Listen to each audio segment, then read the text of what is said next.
Assalamualaikum warahmatullahi wabarakatuh.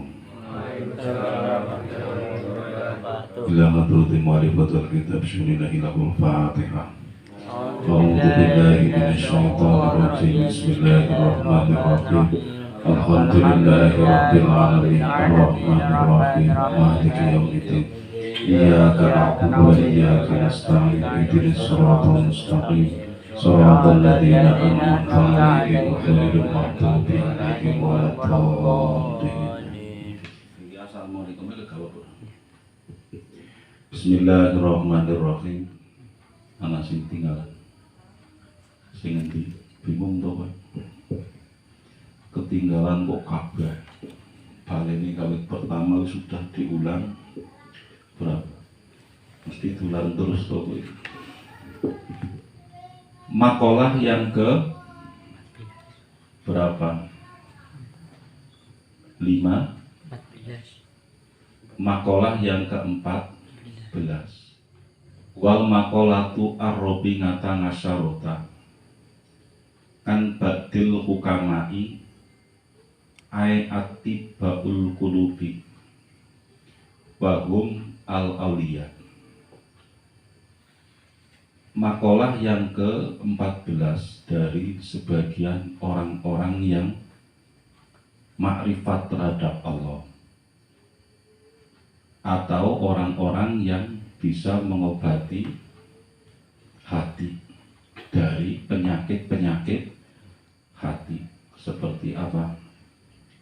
Hasud, iri, sombong, kemudian apa lagi? Ujub, kemudian bakhil. Ini kan ada dokternya atau yang ahli mengobati, yaitu orang-orang yang makrifat terhadap Allah. Wahum al-auliya atau juga dikenal sebagai wali-wali Allah. Orang-orang yang menjadi kekasih Gusti Allah. Sampai itu kira-kira jadi kekasih Gusti Allah. Jadi kekasih Gusti Allah apa malah jadi mungsuh Gusti Allah? Sing ngerti ya mung sampean tok janjani. Kalau Gusti Allah sampean sikapnya bagaimana, taat atau tidak, sing paling ngerti kan hanya sampean. Ya otomatis karo Gusti Allah. Makalah yang ke-14. Man tawahama anallahu waliyan aula minallohi qalat ma'rifatuhu billah wal makna man donna annallahu nasiron akroba minallohi wa aktharo nusrotan minhu fa innahu lam ya'rif Allah ta'ala. Barang siapa yang menyangka bahwa ada penolong yang lebih hebat, yang lebih kuat, yang lebih mampu menolong dibanding Allah, maka itu tandanya orang tersebut pemahamannya terhadap Allah itu kurang. Karena tidak ada yang lebih mampu menolong, tidak ada yang lebih mampu melindungi selain Gusti Allah. Nikmal maula wa nikman nasir.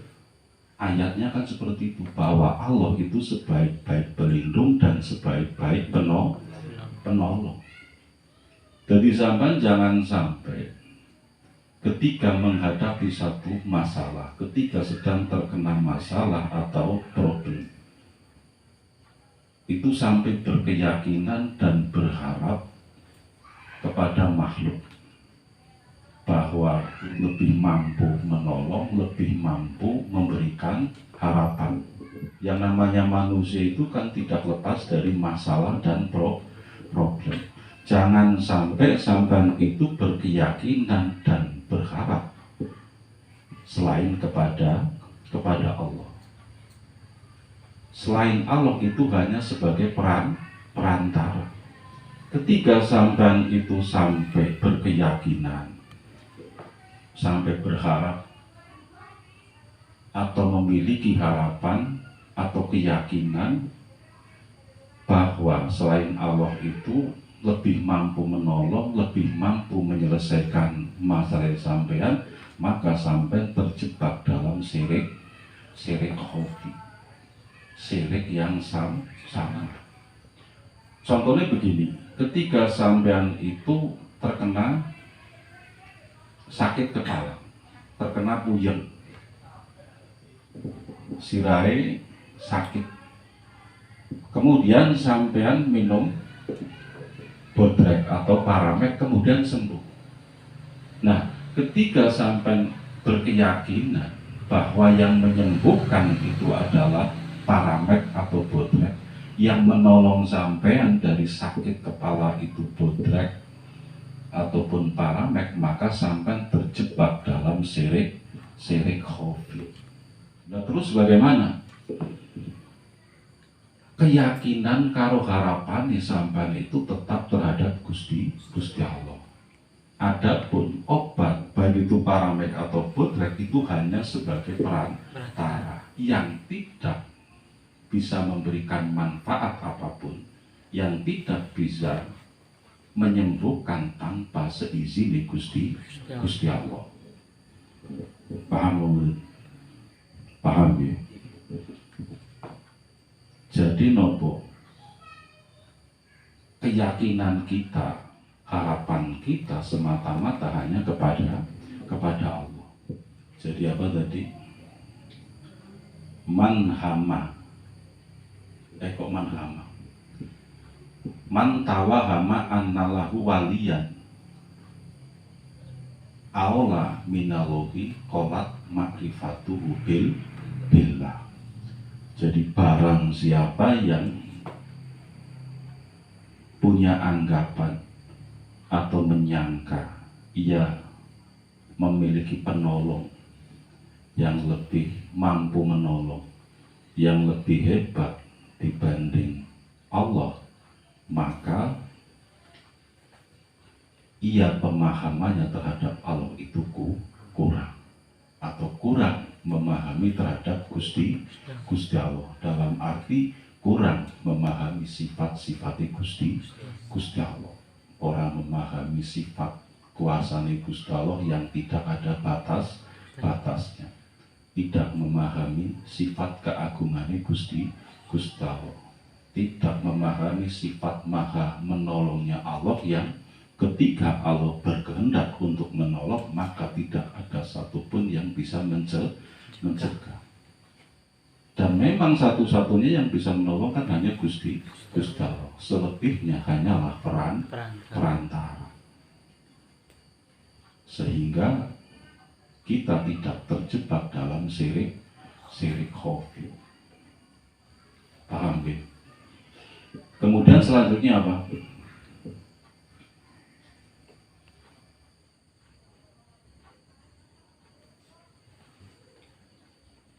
Waman tawahama anallahu mudwan a'damin nafsihi qolat ma'rifatuhu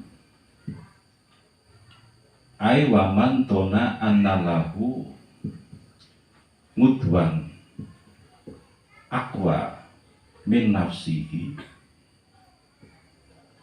al-amaroti walawamati fa'innahu lam ya'rif nafsahu. Jadi barang siapa yang beranggapan ada musuh yang lebih hebat, ada musuh yang lebih kuat dibanding hawa nafsunya sendiri, maka orang tersebut tidak memahami hawa nafsunya. Paham? Maka orang tersebut itu tidak memahami hawa nafsunya. yang mana hawa nafsu itu senantiasa mengajak-ajak pada keburukan dan senantiasa mencela perbuatan baik kita. Jadi sesuatu yang bisa memicu manusia itu melakukan perbuatan dosa di antaranya itu ada dua. Yang pertama, karena dorongan hawa nafsu. Yang kedua, karena godaan setan. Jelas. Nah, ini bisa dibedakan. Seseorang itu ketika melakukan perbuatan dosa sebelumnya itu direncanakan, maka ini jelas dorongan hawa nafsu. Besok saya akan melakukan ini, itu yang sifatnya maksiat. Maka itu penyebabnya adalah hawa nafsu. Kemudian tanda seseorang itu melakukan kemaksiatan karena bujukan setan itu spontan, atau yang biasa kita kenal itu khilaf. Paham? Jadi aja sidik-sidik setan, sidik-sidik setan. Wong sing dadi setan iku awake dhewe. Paham nggih? Jadi tanpa godaan setan pun manusia berpotensi melakukan kemaksiatan karena manusia dibekali hawa nafsu atau karena dorongan hawa nafsu. Nah, yang lebih berbahaya atau lebih mengerikan lagi adalah apa? Sudah karena dorongan hawa nafsu kemudian di situ ditumpangi setan. Itu lebih mengerikan. Paham ya? Maka apik-apik wong seperti yang dikatakan adalah apa? Tubali mangkana ngakluhu amiron wahawahu asir. Orang yang beruntung atau sebaik-baik manusia itu adalah manusia yang akalnya itu menjadi pemimpin, kemudian hawa nafsunya itu sebagai budak. Atau dengan bahasa yang lebih sederhana, yang lebih mudah dipaham adalah sebaik-baik manusia atau manusia yang beruntung adalah yang akalnya mampu mengendalikan hawa nafsunya. Jadi kita harus berusaha akal kita yang mengendalikan hawa nafsu kita, bukan hawa nafsu kita yang mengendalikan akal kita. Dan nek wong uripe wis dikendalikan hawa nafsu ya. Maka yang terjadi adalah apa? Segala sesuatu yang dilakukan pada akhirnya hanya bersifat kemaksiatan demi memuaskan apa? Hawa nafsu. Dan inilah perjuangan yang paling berat, seperti yang dikatakan oleh baginda Nabi.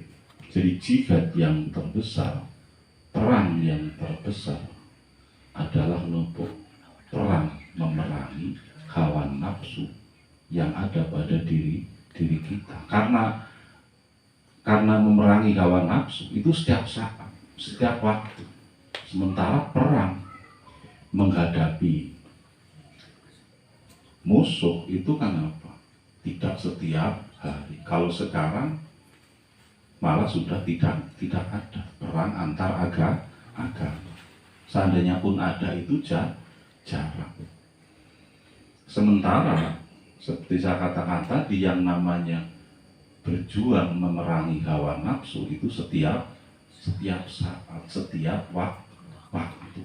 Kita yang kalah atau kita yang mengalahkan hawa nafsu, akal kita yang menundukkan hawa nafsu atau kita yang ditundukkan oleh hawa nafsu.